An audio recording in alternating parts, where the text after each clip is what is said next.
मोहब्बत में दो तरह के गुनहगार होते हैं। एक वो जो मोहब्बत में बेवफा होते हैं और दूसरे वो जो बेवफाओं के लिए रोते हैं।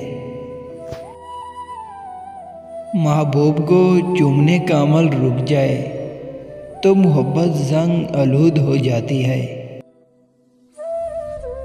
तुम ज़हनी ग़ुलाम हो उस शख्स के जिससे तुम मोहब्बत करते हो।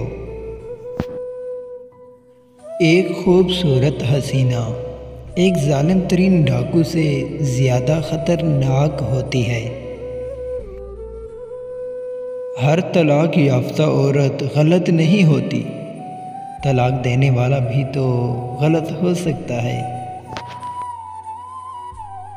लड़कियों को कम अज़ कम इतना बदतमीज़ तो ज़रूर होना चाहिए कि कोई बदतमीज़ लड़का उनकी तमीज़ का फ़ायदा ना उठा सके। बदनसीब है वो औरत जो किसी गैर को मुतवज्जा करने के लिए बेपर्दा होती है।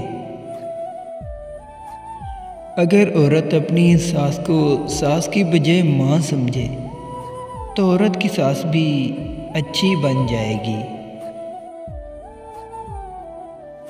मर्द जब किसी औरत के इश्क में मुब्तला होता है तो चार बातें बोलता है उसे।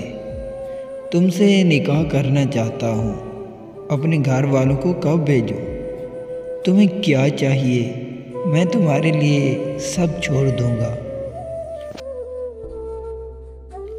और जब मर्द औरत का दामन दागदार कर देंगे तो उनके निकाह में पाक दामन औरत कैसे आएगी।